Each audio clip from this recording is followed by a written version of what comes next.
Like, and make sure to engage in comments and share this video to your friends and story lovers, and click on the subscribe button on the screen to subscribe to Inquisco for more real and true stories like this.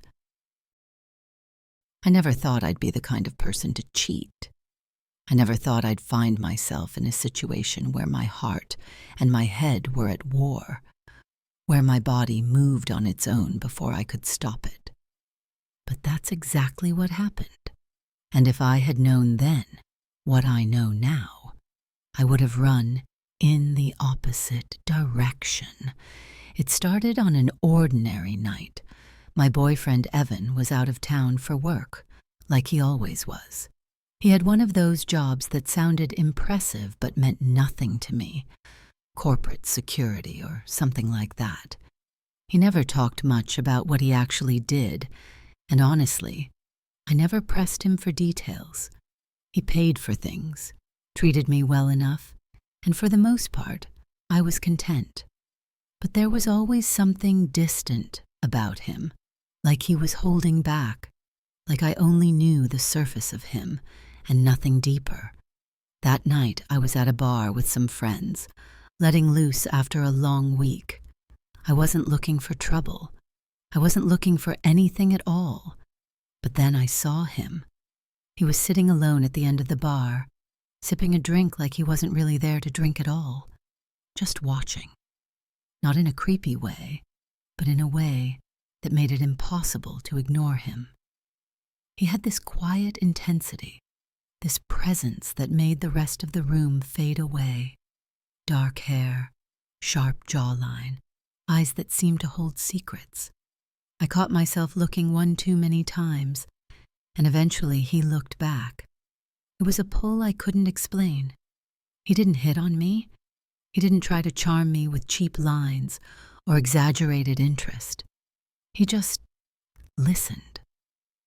We talked for what felt like minutes but must have been hours. His name was Leo. That's all he gave me, just Leo. And I didn't push for more because, honestly, I didn't want more. I wanted the mystery. I told myself it was harmless, a conversation, a little escape. But when it was time to leave, I hesitated. So did he. And then, as if it were the most natural thing in the world, he walked me outside. The cool air did nothing to sober the heat between us. He didn't touch me. Not at first. He just looked at me, his gaze heavy, unreadable. And I knew, in that moment, that if I leaned in, if I let this happen, there would be no going back. But I didn't pull away. His fingers brushed against my wrist, a slow, deliberate touch that sent a shiver down my spine. His breath was warm against my skin when he whispered, "Are you sure?" I wasn't, but I nodded anyway. Then, just as his lips almost met mine, a sound shattered the moment. The distant wail of sirens, the sudden chatter of people leaving the bar. Reality rushed in, cold and sobering. I stepped back, breathless, heart pounding. "I should go," I said, my voice unsteady. Leo didn't argue. He just nodded, his expression unreadable. "Good night, then." I turned away before I could change my mind, before I could make a mistake I couldn't take back. But as I walked away, I felt his eyes on me. And for reasons I couldn't explain, I knew this wasn't over. The moment I stepped into my apartment, I felt the weight of what had almost happened settle into my chest. My hands trembled as I locked the door behind me, pressing my forehead against the wood. I wasn't the kind of person who did things like this. At least that's what I had always told myself. But the truth was, I had wanted Leo in a way that scared me. I didn't sleep that night. Every time I closed my eyes, I saw his face, the way his fingers had barely grazed my wrist, the way his voice had sent a slow, burning heat down my spine. I had come so close to something irreversible. And the worst part, a tiny part of me wished I hadn't stopped.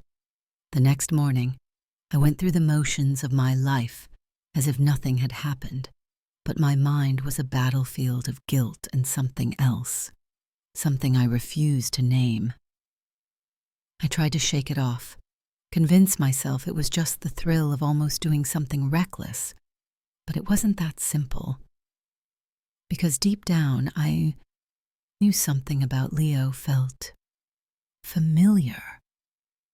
I couldn't place it, but there was something in the way he looked at me, something in the way his voice felt like an echo of a past I couldn't quite remember. And then, as if the universe wanted to test me, I saw him again. It was 2 days later. I had taken the afternoon off work, needing time to clear my head, and decided to walk through the park near my apartment. The air was thick with the scent of damp earth and freshly cut grass. The sun was warm on my skin, but I felt cold when I saw him. Leo. He was sitting on a bench, leaning back like he had all the time in the world.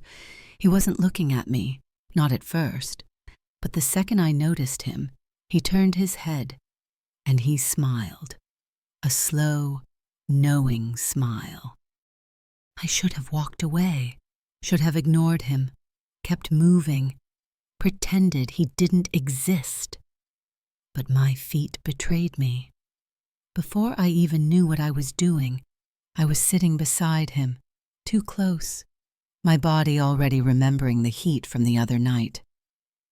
"I was wondering if I'd see you again," he said, his voice smooth, effortless. I let out a nervous laugh. "I wasn't," he smirked. "Liar." I swallowed hard, staring at my hands. "I have a boyfriend."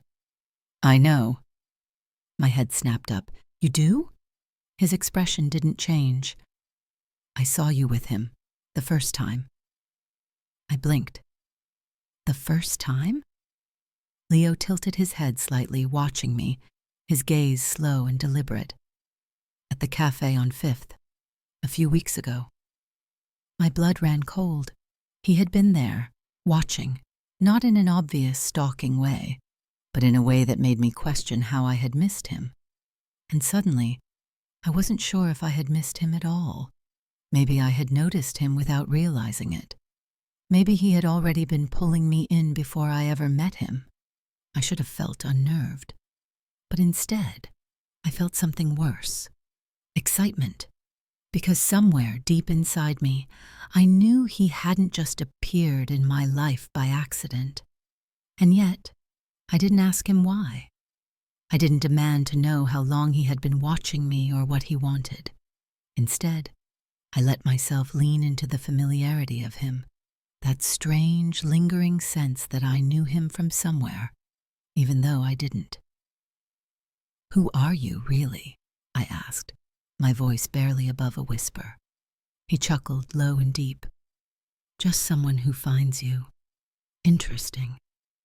It wasn't an answer, but I didn't push. Because the truth was, I wasn't sure I wanted to know. That night, I lay awake again, my mind spinning with questions I was too afraid to ask. And then, like a cruel trick from my own memory, a flash of something came back to me. A moment I had long forgotten. Thailand. I had spent a summer there years ago, traveling on my own, searching for some kind of adventure. And for the most part, it had been exactly what I wanted. Long, aimless days, new faces, fleeting connections. But there had been one night that stood out from the rest. A night when I had met a man who made my pulse race in a way no one else had. A man who had looked at me like I was the only person in the world. We had danced under neon lights, bodies pressed close. He had whispered things in my ear that made my skin burn. But just as quickly as he had appeared in my life, he had vanished. I never even got his name. And now, lying in my bed, staring at the ceiling, I realized something that made my stomach twist. Leo looked exactly like him. Older, maybe, sharper, but the same eyes, the same smirk, the same impossible pull. sat up, my breath shaky. Was it possible? Had I really met him before? And if so, why was he here now? I grabbed my phone, my fingers hovering over Evan's name. I thought about calling him, about telling him everything, about confessing what had almost happened. But something stopped me, because suddenly I wasn't just afraid of what I had done. I was afraid of what I was about to find out. I barely slept that night. Every time I closed my eyes, I saw Leo's face, not just from the bar or the park, but from Thailand. From that one wild, reckless night years ago, a night that had felt like a dream at the time, but was now twisting into something far darker. The more I thought about it, the more the details blurred. Had he really disappeared the next morning, or had I run? Had I sensed something back then, something I was only now starting to understand? By the time morning arrived, I felt like I was unraveling. I needed answers, so I did something stupid. I texted Leo, "Me, I need to see you." The reply came almost instantly, "Leo." "I was hoping you'd say that." He sent an address, a place I didn't recognize, but I didn't hesitate. I didn't tell anyone where I was going, not Evan, not my friends. I just got in my car and drove.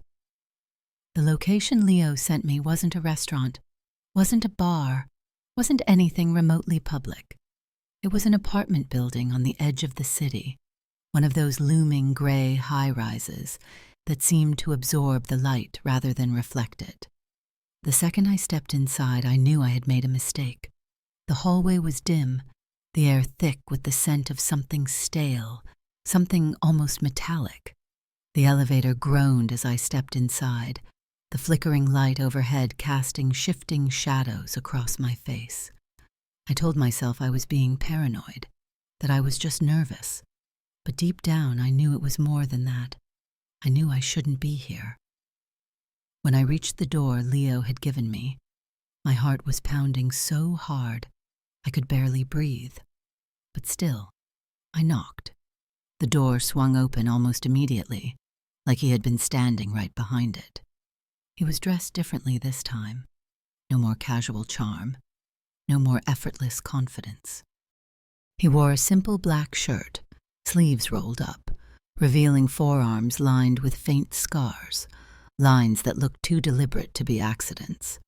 His apartment was barely furnished. A single couch, a table, a shelf with no decorations, no personal touches. It felt temporary, like he was always ready to leave. I stepped inside, and the door clicked shut behind me. "Did you sleep?" he asked, his voice lower than I remembered. I shook my head, his lips curved slightly. "Good. That means you're starting to remember." I stiffened. "Remember what?"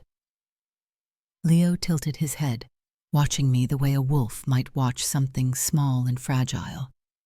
"Thailand." A shiver ran down my spine. I swallowed. "So it was you." His smirk deepened. "I told you. I find you interesting." The way he said it made my stomach tighten with something that wasn't attraction anymore. It was fear. Because suddenly I wasn't sure if Leo had found me again by chance, or if he had been looking for me all along. I took a step back, but his hand shot out, fingers curling around my wrist. Not hard, not enough to hurt, but firm enough to hold me in place. "I never forgot you," he murmured. "Not for a second." I swallowed hard. I don't understand. That night His grip tightened slightly. "That night, you ran." I frowned. "What?" His expression darkened. "You don't remember, do you?" I tried to shake my head, but something was happening, something twisting inside me. And then, a flash. Heat. Smoke. A room filled with people I didn't recognize. A man. Someone else. Not Leo. gripping my arm, pulling me into the shadows. Another flash. Leo's face, younger but just as intense, shoving someone. No, fighting someone. Blood. A scream. My own voice, frantic, desperate. I have to go, and then darkness. My breath hitched. Leo was watching me carefully, his fingers still wrapped around my wrist. I gasped. I don't remember this. His expression softened just a little. I know. He lifted my hand slowly, deliberately, and turned it over. I sucked in a breath as his thumb brushed over a faint scar near my wrist, a scar I had never thought much about before. I gave you this, he murmured. I stared at him, my pulse hammering. No, I whispered.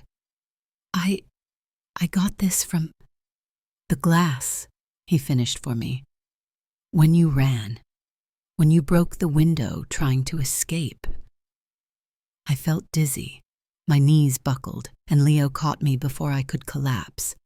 His grip was strong, unshakable, but gentle, like he had done this before. My voice was barely a breath. What happened that night?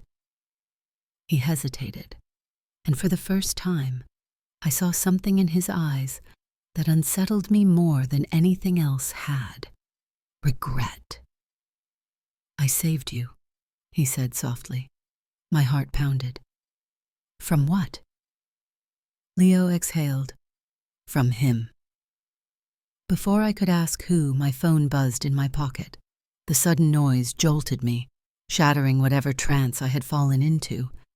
Leo didn't stop me when I pulled it out. The screen lit up with Evan's name. I answered, my voice shaky.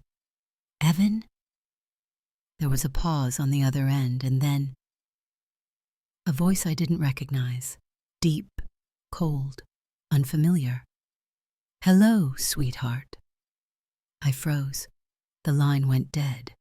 Slowly I turned to Leo. He was already looking at me, his jaw tight, his expression unreadable. And then softly he said the words that sent ice through my veins. You should have left when you had the chance. Click on the subscribe button on the screen to subscribe to Inquisco for more real and true stories like this.